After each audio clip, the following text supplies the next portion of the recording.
Are we doing Sarah first? Yes. Oh. Great. So, how does that? I have to. I would like a brief before the meeting. All right, folks, let's do it for a second.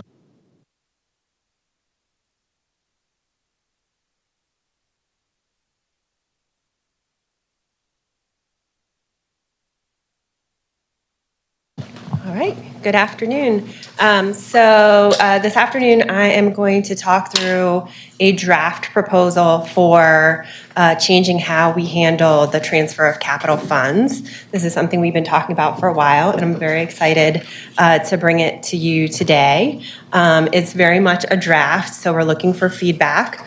We're hoping to implement this over the summer, and so we still have time to incorporate feedback.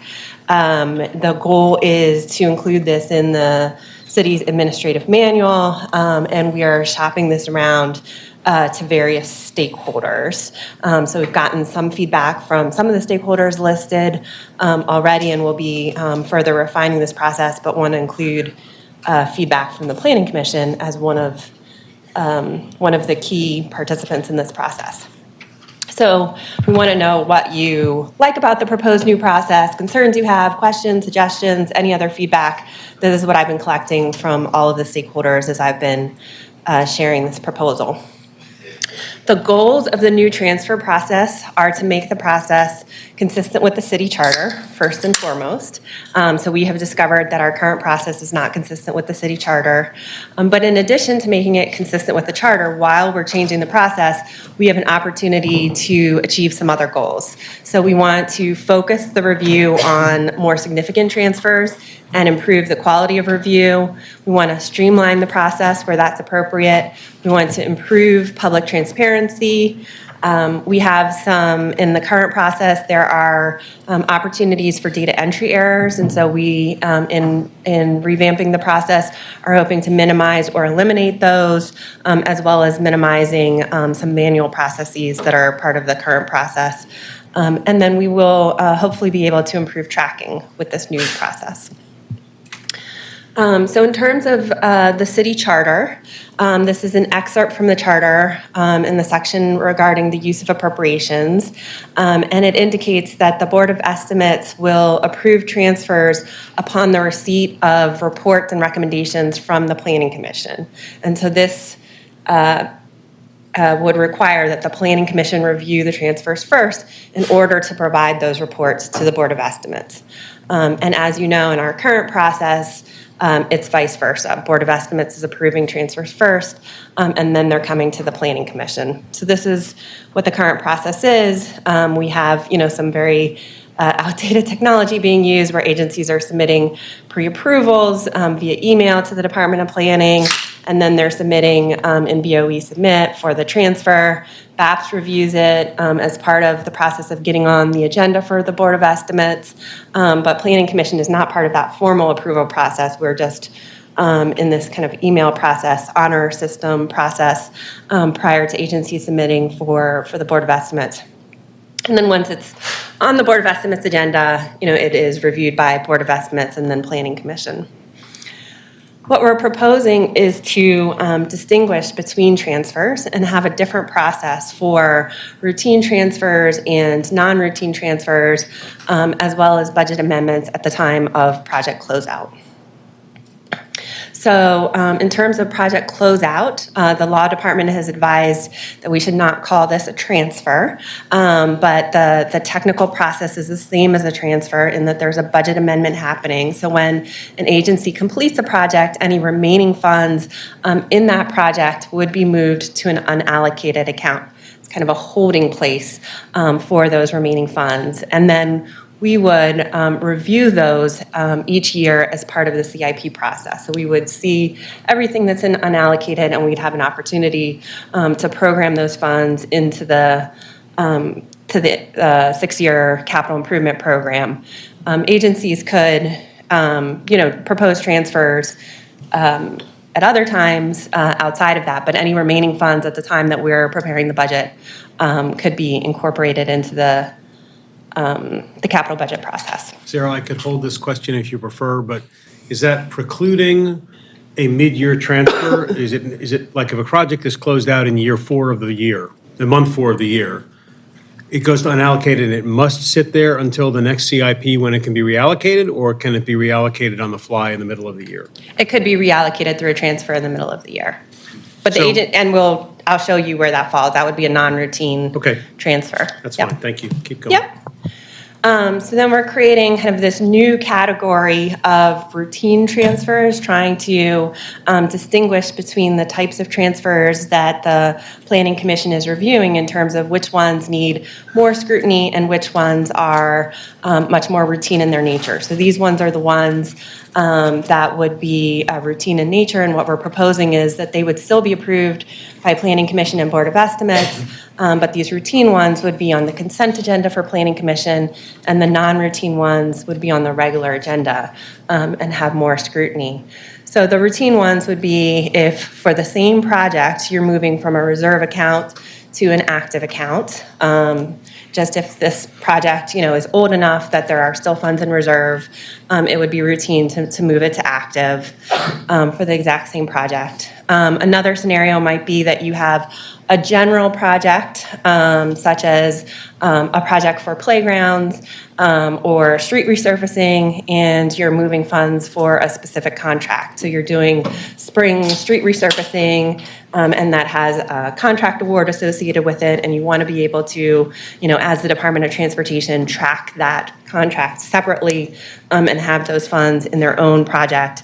You could move from that general resurfacing to that specific contract as a routine item. Similarly, if you had a general project for playgrounds and you wanted to be able to track each specific playground as you understood the cost of those, you would be able to move from that general playgrounds project to specific projects for Playground A, Playground B, Playground C as a routine matter. And then the last category that's proposed here for routine is if you have the same project, but you are transferring funds from one phase to another. So we have Solo Gibbs Phase 1 and we have Solo Gibbs Phase 2 as two separate projects. If you finish Solo Gibbs Phase 1, you have remaining funds, and you want to move that to Solo Gibbs Phase 2, that would be considered routine under this proposal. Yes? Do you have any concern about the fourth condition and how it might conflict with, your initiative to have agencies budget for the current year? So in terms of project sliding, like we budgeted this for phase 1 in 26, but now we're moving it to phase 2 in 27 or 28. That would just be something that I'd want to keep an eye on as well. Yeah, so this would be if you had remaining funds left over after you completed a phase and you wanted to move it to the next phase. So it's not, at least hypothetically, I don't have that concern, but we'll see how it plays out. So then that would leave the following types of transfers as non-routine transfers. And we're proposing having these be on the regular agenda. So the transfers so far have always been on consent. And that means that there hasn't been an opportunity for the public to testify. There isn't a staff report or a staff presentation. This would provide for these non-routine transfers, additional scrutiny. You'd have a very short staff report, maybe 3 sentences, but there would be a staff report and an opportunity for public testimony if there was interest. And so this would be if you were moving from one project to a completely different project, that would be non-routine. If you were moving from a project in one location, water mains in Northeast Baltimore, to water mains in Northwest Baltimore, that would be non-routine. You're taking away from one neighborhood and moving it to a different neighborhood. And then to the chair's question earlier, if you wanted to move funds out of that unallocated and use them for a project during the fiscal year, that would be a non-routine transfer. And so you would be able to initiate that. And then the last category is similar to, I think, how we treat minor subdivisions. So this would be an opportunity if there is something that's typically considered routine, but if somebody has flagged that they have a concern, that it could be moved to the non-routine agenda. So that's what we are proposing, and I'm interested in feedback if you think any of the things that are proposed as routine should be changed and be considered non-routine, or anything that's proposed as non-routine should be changed and considered routine. If you think I'm missing any categories, anything like that. 2 quick questions to start. Can you go back one slide, please? Yeah. So the second item, what is, I thought there was one on the routine slide that was sort of changing locations that was still, that one. So general to specific location as opposed to specific location to specific location? Is that the distinction? Yeah, if you're changing it. So if you just had a program for playgrounds, just generally, and you hadn't identified, that it was going to be $105,000 for this playground and $112,000 for that playground and $117,000 for that playground. So you just had a general pot, $350,000 for playgrounds, and then you wanted to, once you knew the exact amounts, wanted to transfer those to those particular projects to be able to track them individually. You'd be able to do that as a matter of a routine transfer under this proposal. But if you specified in the CIP that you're doing Playground A for $117,000 and you wanted to move some of that money to Playground B, then it would be a non-routine transfer. Okay, and then on the fourth one, which is it's a whole different category because it's not a specified, predetermined, rubric. How do you see that process taking place? In other words, which stakeholder, here we go. Okay, well, I'll let you do this and then I'll see if I still have my question. Thank you. Yeah.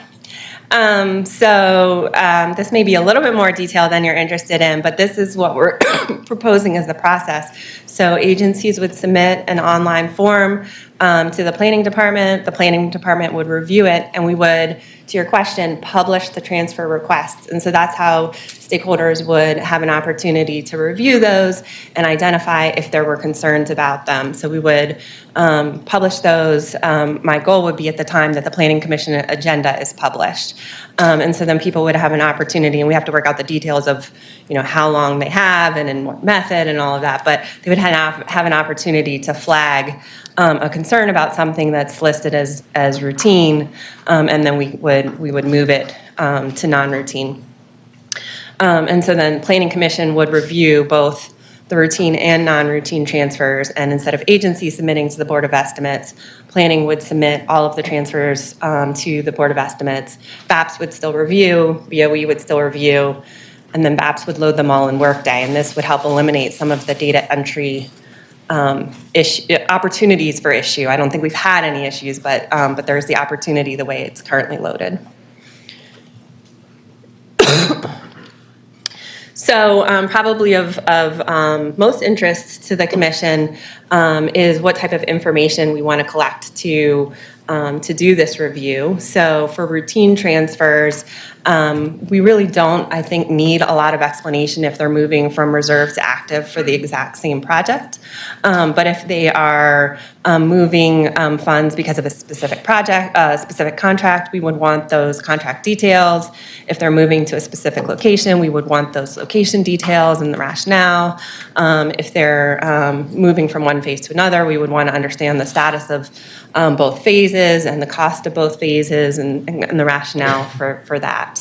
But for the non-routine transfers, this is where we have much more interest in collecting information. And here we're really looking at kind of both sides of the equation. So why are funds no longer needed for the project that funds are being moved from? Is that project complete? Is it no longer a priority?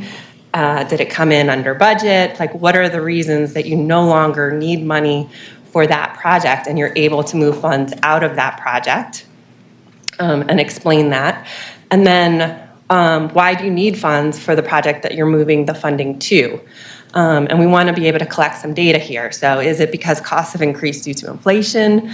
Did you lose some federal or state funds that you thought might be contributing to this project? Are tariffs causing increases? Are there other reasons that we're going to work with agencies to identify? And then we want an explanation as well, not just picking from that list about why the funds are needed for the project that you're moving funds to. So we collect some of this information now, but it's not collected in this level of detail and kind of this systematically. So if there are other questions that the commission has and information that you would want to have, obviously we can amend this as you see the results of this, after 6 months. But if upfront you already know that you have particular questions that you want to be included, please flag those. Does this proposal reflect the consensus of the departments and the mayor's office involved? Is this coming to us saying, finance and we and the mayor's office have all said, this is fine, we want to know what you think? Or is this like a bunch of parallel tracks where people are being Parallel asked? tracks. So I've asked agencies, I've gotten some feedback from agencies. I've asked the law department, I've spoken to somebody in the comptroller's office, spoken to Deputy Mayor Williams. So they haven't necessarily provided their final feedback, but I've gotten initial feedback from a variety of stakeholders. Is the feedback generally, I guess what I'm trying to get to is, I'd like to know if, as this moves through the process, something here changes in some material way. Like, I don't want to find out in a number of months, well, we presented that thing to you, in whatever month this is, and then it changed, and here's the final outcome, as opposed to some iterative process. And I don't mean immaterial changes. The big change that's happened so far is that we got feedback from the law department. We had a proposal to have administrative transfers in the first version of this, and the law department said that the city charter does not allow for that. So we've removed that from this presentation. That would be a sub-consent agenda, like a lower level still. It wouldn't even come to a public body. That's what I It would be meant, yeah. purely administrative, and they said that that's not what the charter provides for. Okay. The floor is open, so other folks have questions? Yeah. I think this is great. It addresses a lot of the concerns I've had on our current process. From the agency's perspective, how does it affect their process? And timeline. I know one of the things that we're addressing here was, previously stuff went to the Board of Estimates first, so I assume doing it this way is gonna make it a little bit longer process. It does have the potential to make it a little bit longer. Okay.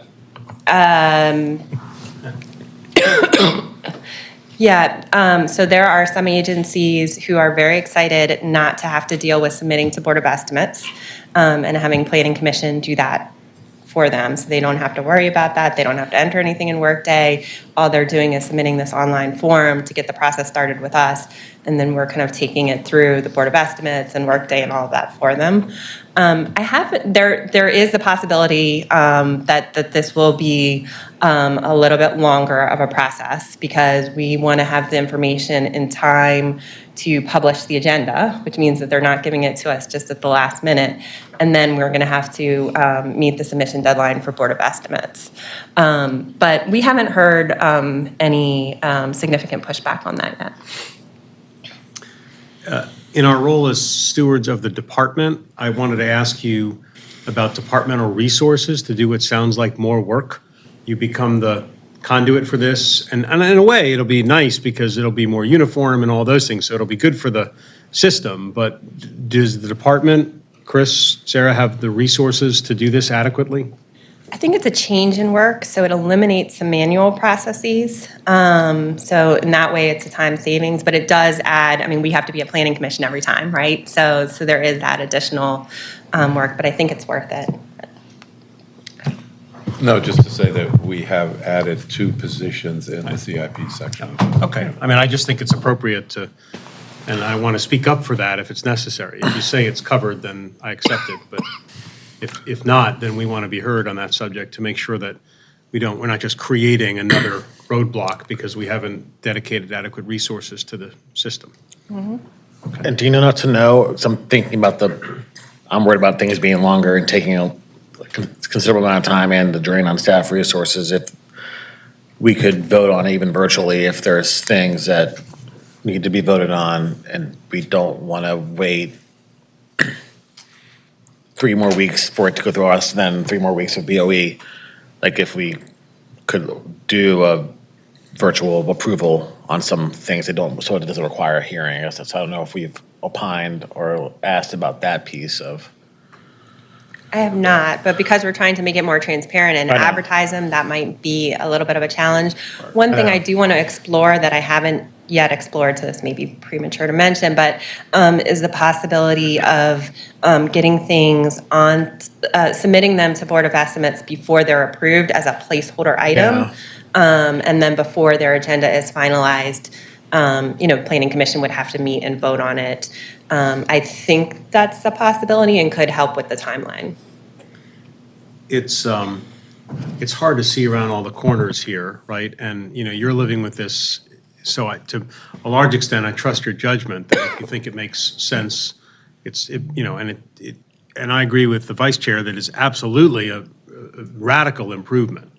So, I'm satisfied with what I'm seeing, subject to, wanting to know if somehow someone wants to change it before it gets implemented, and also some sort of check-in at some point, whether we program it into the workflow or whether we just tell ourselves that at some point we want to look at this and sort of say, how's it going? Because it may need tweaking. Yeah, And I guess that absolutely. tweaking would just mean administratively and potentially change the administrative manual. I mean, it's fairly easy to adjust, I mean, it depends right? what we're adjusting, right? So I think the biggest thing that we're likely to want to adjust is these questions that we're collecting, and that wouldn't be included in the administrative manual, right? So it's not going to include to that level of detail. It's going to be the high-level process that's in the administrative manual.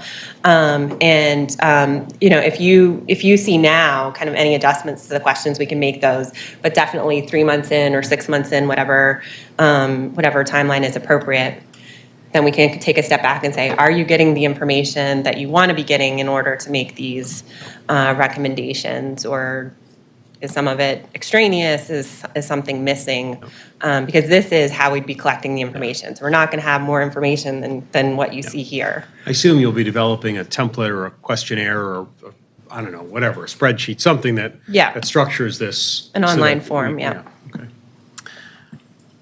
Well, I guess the only thing I would ask is maybe you can package this in some way and send it to the commissioners after the meeting and give us a little window to get back to you Yeah, to I think can share about the this questions. So, presentation.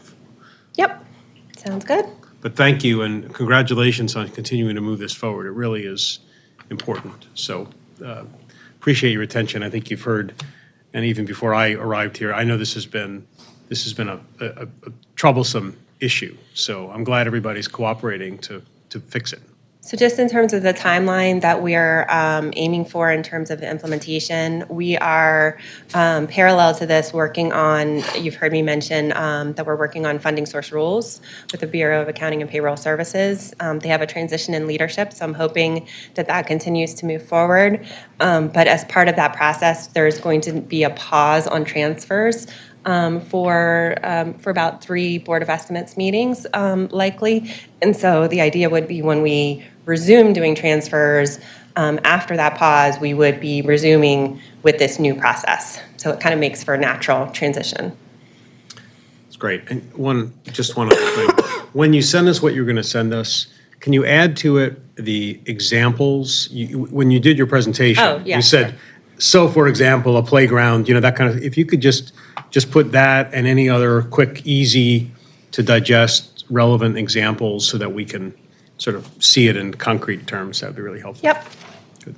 Okay, other questions or comments? Good. Thank you very much. Thank you. Okay. So we're going to move to Downtown Rise, is that correct, Mr. Tissot? Yes. Let me, come on up, guys.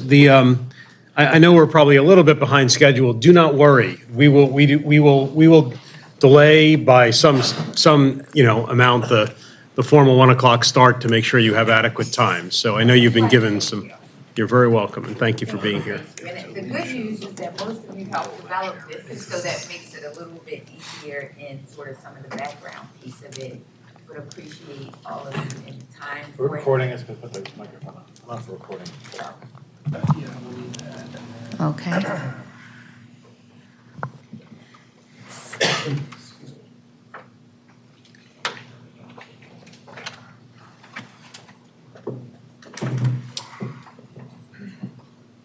So do they have the presentation? 1 moment.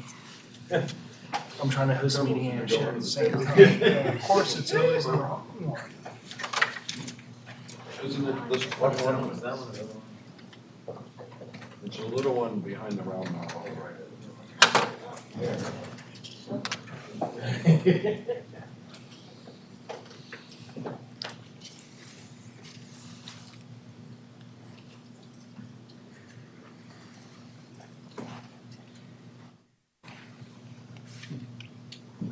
All right, perfect. Thank you.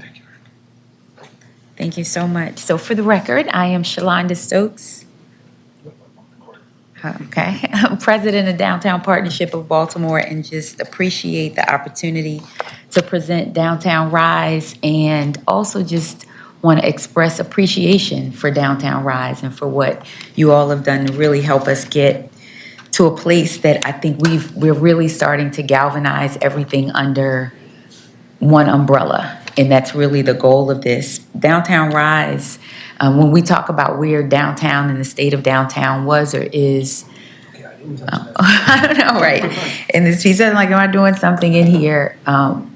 We know the moment of what this city and downtown is. I think I talk about it often with Governor Moore's, Maryland's decade, Baltimore's time. It's downtown's moment for a number of reasons, not just because of kind of what we see post-COVID, not just because of what we have as probably the most money that we've been able to get at one time, and looking at the future. It's the combination of all of those things, and it's the benefit of what we saw and the benefits of collaboration. I think if there's any good thing to me that came out of COVID is that we as a city started working a lot more closely, and the benefits of that, I think, are produced in Rise. And so part of what we saw coming out of COVID were a number of businesses who were not coming back to work, employees not coming back to work. And we also had announced at that point, I think $6.5 billion, now $6.9 billion worth of development. And you talk to both the residential community and business community, they know that we're at a point that we need to move. And so Downtown Rise was, let's immediately do some things so that we could see that there was positive momentum. We know from the Urban Land Institute reports that we did in 2022, that we have all of the assets, we just needed to connect them. We know we need to focus on public safety, like all of those things we've been saying, we collectively have been saying, and now we got to a point that we saw triggers that we could pull to help with that momentum. And Downtown Rise, short term, allowed us to do that. We have this development. Let's figure out what we need to do to make people feel like we are loving on our city. And so to that end, really wanted to focus around these 4 pillars for economic development in downtown, infrastructure development in downtown, arts, culture, and entertainment, and then, public safety and cleanliness. And as we started to build these short-term action steps and have wins around them, you also saw that if we don't build for the long term and then don't figure out how to do that, we'll be in the same position just in another 3-5 years or so. And so the thought was, let's do both and. Let's focus on short term right now, and let's also figure out how we prioritize what we've been working on. And when I talk about who is the we, it really comes into the collection of how Rise was developed. It was everybody at the table, people who were a part of Project Livable at one point in time, people who were, BDC, Live Baltimore, Visit Baltimore. It was that whole gamut, and it was how do we all lean into this piece together. And I talked about sort of the why and now, and that's why I said for this group, some of this stuff we can breeze through because we know why we need to do downtown right now. What we also know is that as we compare ourselves and look to get to other cities and see some of these best practices, we know that we need to be more pedestrian friendly. And so I think that's where you start to say, how do you start to make those shifts to make it happen? So Downtown Rise, when you talk about all of the assets that we have, the building on all of these things, from the, arena, the Hippodrome, it seems almost crazy to say some of this in front of this group. But I keep saying it because it's what fuels me and us every day to figure out how we get this right. And so part of what this has done is, from a regional perspective, statewide, citywide, part of what we know is this part, the core, the heart of what we're doing, we need to also work to figure out how we get that right. And so in breaking down those components, really what RISE is, in the beginning, it was like when you start to look at economic development, is what are those pillars that are barriers to us being able to effectively develop, whether that's the permitting process, whether that's access to investment for businesses to come in and around downtown. And so with RISE, wanted to make sure that we had pillars around that. And I know that you all have the report on it. We have on the RISE website, there is a tracker so that you can also follow the progress of what's happening around here. But wanted to make sure from an economic development perspective, we were hitting on those pillars. Infrastructure development, we are seeing and feeling it in our roads, in our sidewalks, as we start to look at that. And so it was, how do we build these 39 action steps within these pillars to make sure that we were giving a sense of credibility to work that was doing. You have people, these long-term developments that are happening, but we need to show the importance of, the now, and that we care about it. Arts, culture, and entertainment, having Bromo Arts and Entertainment District in downtown and the potential of what that area can do is huge. Think about and then look at what the expansion of what's now happening even under the I-83 underpass. It's how do we take all of these spaces that we have that are beautiful already and add these elements, whether it's physical art, whether it's, engaging other artists in the work that we really want to do that. And the last pillar in here with public safety and cleanliness, and we can go through like some of the specifics. This for us is, I think, the cornerstone of a lot of what we're hearing and seeing and doing. And so the Strategic Operations Center, which is one of the core initiatives under here, is very important, that we work to figure out how community safety is not just about enforcement only, but working to see how do we make sure we're bringing community into the process, that we're doing SEPTID, like we're doing environmental design things that also help with our public safety. From a cleanliness perspective, and I don't even have to, I know, John, you have a question, or just what we're doing with the just graffiti removal and all of those things that we need to make sure are cornerstone to that, the homelessness pieces. And so all of these are core pillars that we work together to build these action steps on and really make sure that we can do it. The short term, and I know most of you have followed, didn't spend as much time on that piece of it.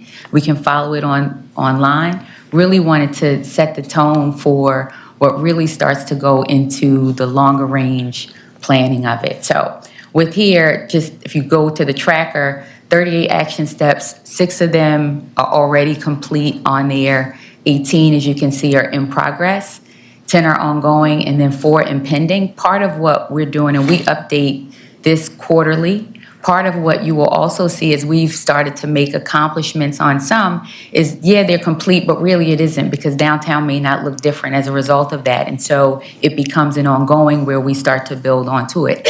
We're learning and building with all of these pieces at the same time, but the thought is, let's do it where there's a lens so that you can see what's happening and that we can continue to update as we need to.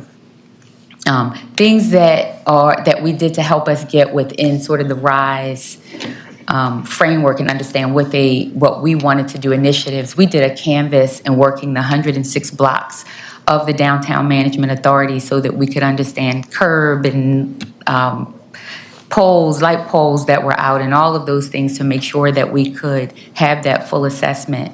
And then we have a monthly stat, a downtown stat, where we sit and have agency heads on both sides and really, community as it's needed for those projects to make sure that we're staying intentionally focused on it. One of the best benefits of this progress now has been enhanced coordination and prioritization. Like as we work with the various departments, now we can align with planning's timeline and things so that we're not all doing double duty and trying to get the work in that. definitely in my lifetime and for people who are lifers of our organization, says this is probably the tightest collaboration we've had so that we can really start to be supplemental to the work that's happening within the city because we're working so tight with them hand in hand. And then the engagement piece for this has been, I think, the cornerstone of how we've had the success. I started off talking about the collaboration and want to come back to it because everywhere that we go now, people talk about wanting us to kind of use the squeegee model around how we solve initiatives. Now, not everybody knows what that really takes to get there, but what I know on the surface they're saying is, I want to make sure everybody who is impacted by that decision is in the room when we're making those decisions and changes. I also want to make sure that we have the money and the resources and the legal and all of those elements in it. And so what we've learned with all of this is those processes are generally longer and harder because you have a lot of push and pull with them, but they are better and they are more sustainable. And so for that, that's been a core pillar of, the progress that we've had. And so I said I was spending a short amount of time on that because really wanted to focus more on the longer range, the short ones, yes, check it off. And we want to continue and evolve those. But what we know on the longer term is in order for us to really transform our downtown, that we need to make some huge investments in that, and it has to be a lot more coordinated. Still along those same pillars, economic development, infrastructure, arts and culture, and public safety. That doesn't change. I think how we undergird all of that really starts to. And so I think I invite Gabe to kind of take us through the next phase of that, please. Sure. Thank you, Shalonda. My name's Gabe Auteri. I know almost everyone here. But I am part of a small, but I like to think mighty consulting team called Just Economy. We do a lot of work with the city, with Downtown Partnership, with others, and we have been working with Downtown Partnership in the mayor's office for the last 14 months on Downtown Rise. And as Shalonda mentioned, Downtown Rise is two very, very interconnected plans for downtown. One that focuses on the near term, the immediate, and one that focuses on what downtown wants to be, what downtown could be, and how do we get there. And so the 10-year vision, which you all received in your briefing materials, has been a collaborative effort with all of the partners that Shalonda mentioned at the beginning. And that conversation has been going on for a number of years and fits really nicely in with sort of the core four pillars of Downtown Rise. And that vision is we're working to build off of that sort of actually as we speak to bring that into a full master plan that we'll be able to bring back to the Planning Commission in hopefully the near future. Bingo. All right, I'm gonna go through this kind of quickly because I know we're short on time, but as Shalonda mentioned, there's a ton of investment downtown, there's a ton of assets downtown. And the way we think about this is how do we make downtown, which is the fastest growing residential neighborhood in the city, a 20-minute neighborhood? How do we make everything that a resident might want accessible within a 20-minute walk? And how do we make downtown Baltimore a livable city, a livable neighborhood? And so we think about transportation equity and choice, safe streets, walkability, housing diversity, access to quality services like grocery, retail, and access to employment. But when we compare ourselves to peer cities, where we see we lag the most is in our transportation scores. And so a lot of this work is about recognizing that our key challenge is mobility. We have a long history of prioritizing vehicular access. And when we think about what's missing from our downtown, we have incredible cultural institutions. We have incredible unique spaces. We have a CBD that continues to be an economic driver. But what we don't have is that missing piece of mobility. And so thinking about transportation as our key opportunity and doing it with the lens of so much other planning that's happening and so much other planning that's been done, not just the strategic action plan, but the comp plan from the city's Department of Planning, Baltimore Together out of BDC, the 10-year strategy, regional strategy from GBC and others. There's been a lot of thought and planning on what our downtown, how do we make our downtown more pedestrian friendly? And with that, we have the overarching vision of prioritizing the pedestrian and creating great pedestrian spaces. And we think about that along these four core I don't want to say pillars again, but I'm going to say pillars again. These 4 core pillars. So pillar number 1 is to create an interconnected downtown neighborhood with multimodal access to sports, arts, and entertainment. We have the best ballpark in the country. We have probably the best football team in the country, although I'm not going to talk about the New York Jets. But and so we think about like that incredible stadium district that we have and the beginnings of an incredible stadium district that feels oftentimes very disconnected from the rest of downtown and very disconnected from the rest of the city. And we think about the opportunity that Pratt Street could provide if Pratt were a pedestrian-friendly space where there's a ton of street-level retail, a ton of street-level recreation, restaurants, food and beverage, all of those kinds of things. And how, by creating that sports and entertainment district, focusing on Pratt Street and multimodal connectivity, we create so much more access to downtown for neighborhoods around the city. The second pillar is re-envisioning Pratt Street as a community main street. There's so much potential on Pratt Street, but at times 8, 9 lanes can disconnect the north side of Pratt Street from the south side of Pratt Street and makes for a very disconnected north side versus south side and hurts ground level retail, hurts the pedestrian experience. And so by making Pratt Street a community main street and rerouting traffic away from what should be sort of the crown jewel of our downtown pedestrian experience, we can connect not only the sports and entertainment district to the southwest, but all of the assets to the northwest, to the south, to the southeast, to the northeast.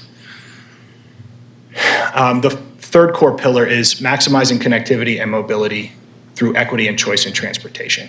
And so this really starts with the impact of the Red Line, regardless of modality, building east to west transit connectivity for neighborhoods in Councilman Bullock's district, for folks on the east side, starting with that, and then building multimodal pathways that connect that east to west transit with other north-south transit connections, with bus lines, with multimodal infrastructure, creates this complete network where downtown becomes so much more connected to itself and to other neighborhoods across the city. And then finally, investing in the pedestrian experience to promote safety. So we know road diets promote safety. Vehicular traffic and pedestrians are fundamentally incompatible. We know that vibrant public spaces promote safety. They have impact on violence. They have an impact on mental health. The New York Times research, I just want to say this one quote: clear evidence that changing neighborhood conditions can improve and improve seemingly intractable community and mental health problems. The impact of pedestrianizing downtown can be huge. And so when we think about prioritizing the pedestrian and great pedestrian spaces, we end up with this. We started with this very disconnected map of incredible assets that sometimes feel like they're islands by themselves, disconnected from others. But by focusing on the pedestrian and great pedestrian spaces, by working through these 4 core pillars, what we could end up with is this very connected network of downtown assets that makes spending a day downtown not only appealing, but very doable. Okay. We made it in time. Okay.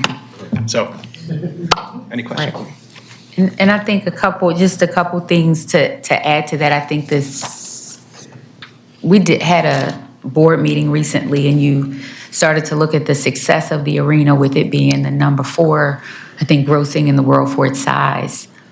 But the data showed that most people that go to the arena and then they leave out and they go home.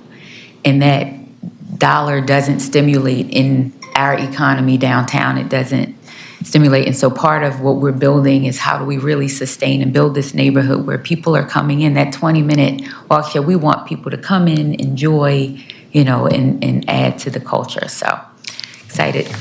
Open for questions. Thanks. I have some, but I'd be happy to defer first if other commissioners have questions of Shalonda and Gabe. Doug? These are just 2 sort of foundation questions. I may have some others later. Okay. And the first is, can you explain the role of the Waterfront Partnership and the creation of this, since you guys are essentially connected at the hip? So it's interesting. I actually have 2 titles. I am the president of Downtown Partnership of Baltimore, and I'm the executive director of the Downtown Management Authority. The Downtown Management Authority is a BID, or Benefits Improvement District, similar to Waterfront, similar to Midtown. And so we all have our geographical areas where we do clean, safe, and all of that. The layer of sort of Downtown Partnership, and we define it by that sort of 1 mile radius where we're sort of interconnecting a lot of all of these other parts, is that umbrella. So Waterfront Partnership is at the table, and all of us in terms of what we're bringing with the individual areas. But as we're talking about sort of the 1 mile radius holistically, then we're fixing that. Does that answer, or were you just want to make sure I'm getting to? That's pretty good. I'm more interested not in holistically, but strategically. Yeah. Are you guys totally connected in executing this? Just say yes. Okay, yes, yes. It is, yes, in that they are a part of, and that's when we talk about this collaborative of what happens at STAT, it is everybody in the STAT meeting. And then another question, really for the department. Does this reflect the findings of the planning study that we did a year ago with the urban conditions, which I know is also focused on pedestrian enhancements at the end of the day and great public space? Has that been rolled into this? Are you talking about the ULI study? Well, the one that was Ren and Caitlin. Oh, yes, but that was an integral part of that. Yeah, sure. Yes, Correct. will work too. Yes. And Commissioner McCoach, I would be remiss to not thank Caitlin because we've been working with her for 18 months, 2 years on this. And True. No, planning has it been was an a good incredible study, partner. and there's a lot of good information that would inform your work. Okay, that's all for now. Others? Great.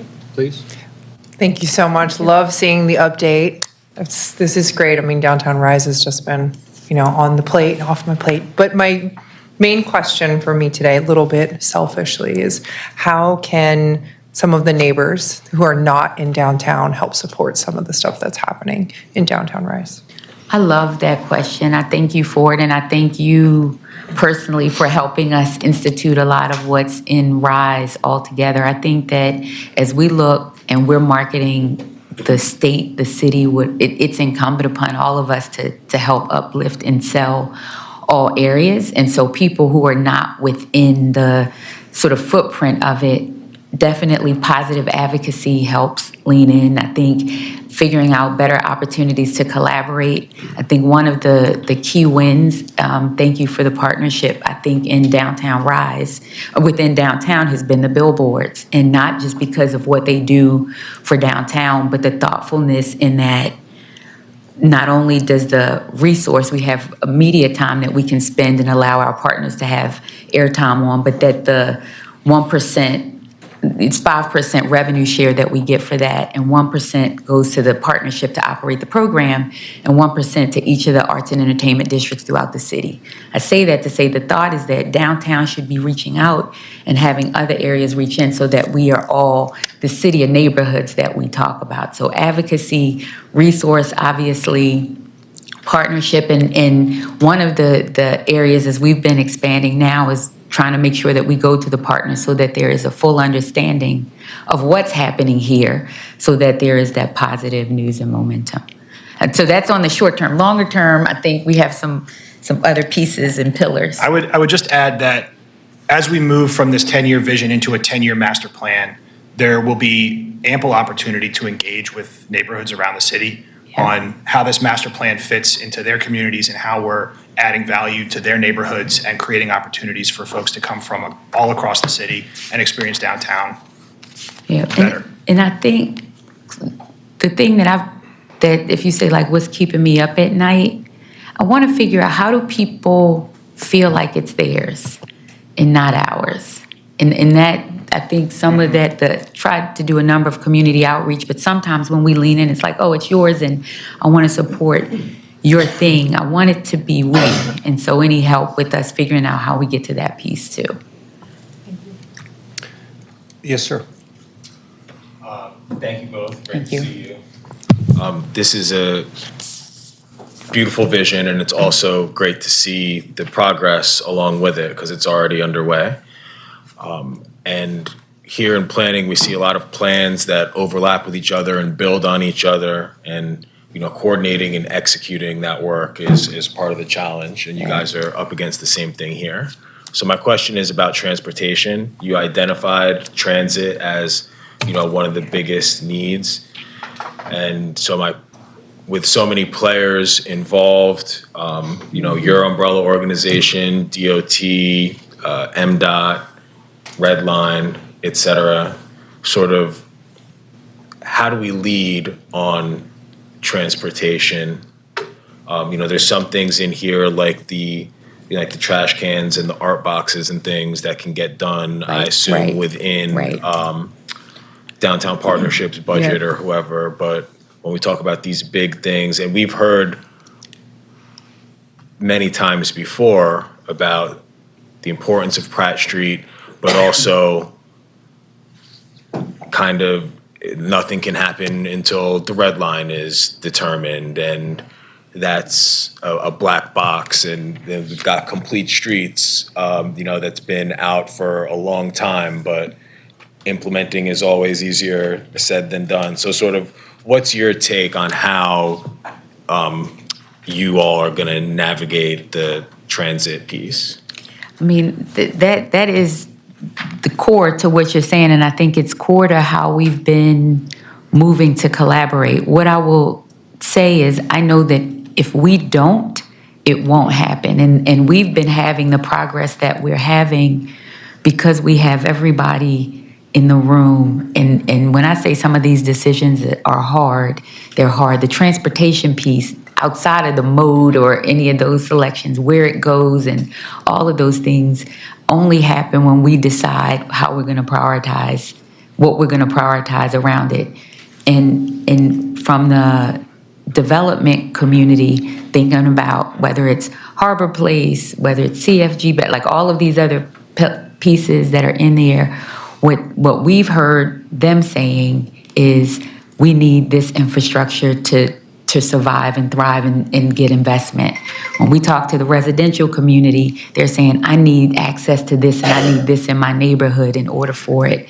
And so I think we're at a point where those cries are so loud and coordinated, and we're at a time that we're already coordinating and probably the most infusion of cash that we had to kind of do these things, that I think we'll have to do it. So, I mean, the structure that we are working in now, I think having everybody at the table is helping us really start to move that. But I don't know, specific to some of the longer range pieces, transportation, you're right, is key. When I was thinking about and preparing for this presentation today, I thought, what's the hardest question that we might get asked? That's it. And It is. so I'm thinking about what makes this different from other plans that have their fits and starts and ultimately don't end up going anywhere. I think fundamentally what's different about this is the stakeholders that are at the table and committed to working together. In addition to, we have a mayor who's willing to lead on this, and we have a governor who's willing to lead on this.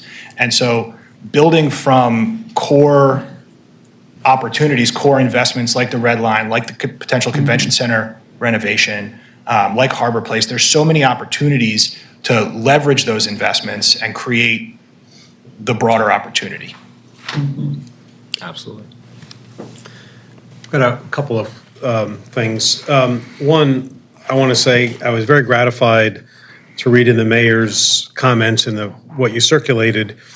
He says, and I'll just paraphrase, asking that we set aside antiquated notions of the old downtown versus the neighborhoods zero-sum game. That's really important to hear from the mayor. It's important for, I think, everybody to keep their eye on. I mean, downtown it is the neighborhood of a lot of people. Shalonda probably knows exactly how many, but it is also everybody's. It is the one area that is really everybody's neighborhood. Yep. Front porch, pick your analogy. So Yep. I think it's really great to have leadership from the top to try and get beyond that idea that downtown is somehow apart from the city as opposed to, part of it, in addition to being a neighborhood for all sorts of people who need Exactly. day-to-day walking, the grocery, all the regular amenities that we want in our neighborhoods. So that's terrific. Shalonda, as you know, I mean, I still think that I have not gone back and looked at the 37 or 38 items. I should do that. because I'm trying to understand exactly the difference between the short-term strategic plan and the long-term vision. Yep. We don't have to do that today, of course, but, thank you. But I want to understand that difference, and in the shortest short-term stuff, for me, as you know, is the clean and green stuff. I think that it's foundational to just have it look like we're doing everything we can do. So I just would encourage you, as an early step in all of this, to figure out how to show people that we are, caring for the Absolutely. physical environment in all sorts of different ways. And now that we're in spring and there's a chance to do more with Yeah. greening and so on. So I hope that that's early, that's part of this early thing, because I think if you don't show those early signs Absolutely. of commitment, then it's a credibility issue. It's like, well, if you can't do this, how are you going to do that? Yep. So that, raise that. Third, I really would encourage the city and all the city stakeholders to be demanding on the transit issue and to lead and not to wait for things to happen. It's a very complicated issue. The red line's complicated. We have issues related to federal government and on, and everybody knows what they are. But I think the city stakeholders, from the mayor, the council, the partnership, everybody, planning commission, we need to chart a path and bring people with us. So however you can do that. Yep. Because when I read, I mentioned this to Gabe briefly beforehand, when I read this is a long, I think 60 pages you sent us, it's 3/4 of it is transit, transportation, pedestrian experience, reworking, roads, transit commitments. It's all about mobility. And we have to find a way to own that locally Yeah. and not just be sort of on the downhill side of it, waiting to sort of see what's going to happen. And no, I appreciate that tremendously. So going to the first piece that you said, even around the credibility of the short wins, part of what we found when we canvassed in some of the fixes that we've made, and it's been a lot of progress, you don't even see it as progress because it should have been anyway. And so unless you've been like watching this light pole out or watching some of the things that have been happening, even from some of the graffiti, if you haven't been, because in some cases there was so much as we've been making these strides, we don't know that it's fully visible that way until you start to see some of the art that comes, like some big visible. And that's part of the reason we want to have the tracker there, so that some progress you won't see, but we want to make sure that it's recorded. The other piece, definitely want to make sure that we are focusing on the baseline, and a lot of what we've been able to do, take it, the trash cans and things like that, it's things that help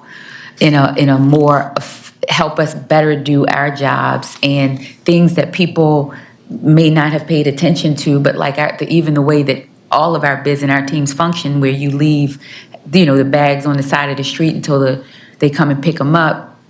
We were able to invest in trash cans that you don't have to have the bags on the street. Our trash cans have a holder that helps with rats. It helps with so many other, and so you go into all of these things so that hopefully you get that broken window theory fixed a little better and can enhance the baseline services with that.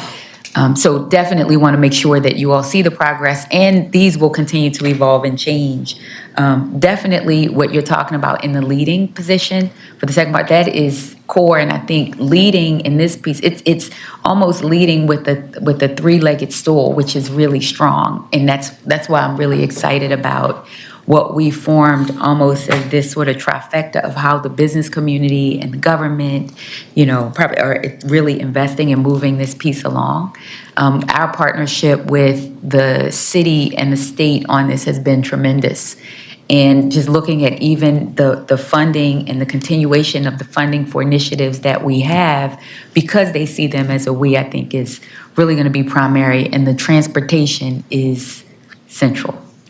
To all of that. So, thank you. So my last point, and maybe this is sort of the turning the corner to this. I mean, I'm not sure that we have the capacity here to be not just the planning commission, but the implementation commission, because we don't really have the boots on the ground ourselves to implement. But it's the classic thing about planning and planning and planning, and when are we going to implement? Yep. So I don't know what the master plan will look like. Obviously, you'll bring it to us sometime in the next couple of months. So I don't know what altitude, if you will, it's flying at, like what the specific steps are, whether it's land use or transit or transportation or infrastructure or whatever. But can you give us any sort of sense of what to expect in terms of two things, timeline, and I guess what I would sort of call pro forma, which is another way of saying, like, what's the budget for this thing, and how's it going to be programmed, and what are the sources? Because, or at least I'll tell you that when you come back to us, Yep. I know those are the kinds of questions I'll be having, because we, plan, like, we gotta get to it. Right. So can you give us some feedback on that? So definitely want to come back with the full timeline on that piece of it. What I will say is we look at some of the initiatives that we're able to see through some of our shorter term that build into long term. We have, as a part of the funding from the state, and so we look at the different funding assets, $3.6 million now that we are investing in the Utah Street Corridor. That's a part, and you start to build all of these pieces that layer into what's happening. And so, and we have a timeline on those funding. So you start to see some of these projects come to life. But as you talk about the full, all of it, because there are so many different funding sources, would need to come back individually. You want to add anything, I think, to that? Or I'll just the add that to your earlier point, I think this is it all happens sort of on its cadence, and having the early wins creates the opportunity for the later wins, and building that consistent momentum through the strategic action plan, through the Utah Street Corridor enhancements, creates that opportunity. Yeah. Well, the early wins build credibility also. What did you do with the last $3 million we gave you? What did you do with the last $500,000 we gave you? Those are the kinds of questions I think people ask when you're trying to. Okay, Doug, you had something else, and we'll try and. I also wanted to add, because some of your action plan items are incredibly specific and some are incredibly broad. But what I think is the key to successful master plans and implementation is identifying leadership specific FTEs, full-time equivalents. Where's the funding for the people that will manage this execution? Yeah. Because you have the mayor and the governor's support, which is great.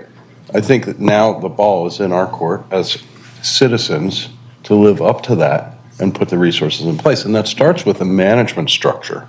And it's not your management structure of Downtown Partnership. It's specific to this task. So I would love to see that articulated in the final version. Yep. Okay, yes, please, go ahead. We'll try and, one last round if folks have questions. No, please, go right ahead, Claudia. I think building on Commissioner's comment there and just listening to specific part of the CIP process, I think that's where I'm getting this a little bit of a disconnect. So wondering, when the agencies are presenting with their 5-year CIP, where does the downtown redevelopment of the public realm come into the CIP process too? Because that for us is a very specific look at what we're going to do in these plans. And so I think that's something, the coordination with the agencies on their process and requesting funds through Planning Commission, also in Downtown Rise, needs to, I think for us, have a reflection in the next plan as well. That's fair, and I think, and with Caitlin, I think, and with Chris and our planning alignments, that makes sense. We'll make sure that that's included. Thank you. Okay. Okay. One Yeah, comment please. about now that, and thanks for all the work, and I want to also recognize Caitlin for doing a lot of this, which is other duties as assigned. It wasn't part of like her waking up a year and a half ago, 2 years ago, to be working on this, and I really appreciate her leaning in and working collaboratively with your team. Thinking about a note, I want to just say it publicly, so we're all thinking about it too, is the MARC train station at Camden Yards is, I think, one I haven't really thought about either as an asset, but that's something I've been trying to build momentum around, thinking about building it up, especially if the red line's going to be delayed. Can we shift some funding and attention to the MARC train, the whole MARC train system, but specifically at Camden to get better headways? I know there's a plan somewhere that has even going to Remington, like if you go through the Howard Street Tunnel straight to Remington, that's longer term, but that would be a huge unlock, and I think to a way to prevent or reduce car traffic, hopefully Harbor Place is done from south, if the MARC train headways are normal and go run all day and all night, people will then take that as opposed to driving up for the day. So that's another reason to push that, and we should be thinking about how to advocate and even fund what needs to be done to make that better. Noted, too. Okay, other commissioners, comments, questions? Well, thank you very much. This is a good foundation, and I think we've given you just maybe a little insight into kind of what we're hoping for when you come back with the master plan. It'll be less abstract than, it's hard. But when you bring it, we'll look forward to that. So as soon as you can get back and anything the commission can do to be an advocate for it, of course, we're going to try and do. So thank you, Shalonda, Gabe, very much for being here. We appreciate it. Thank you.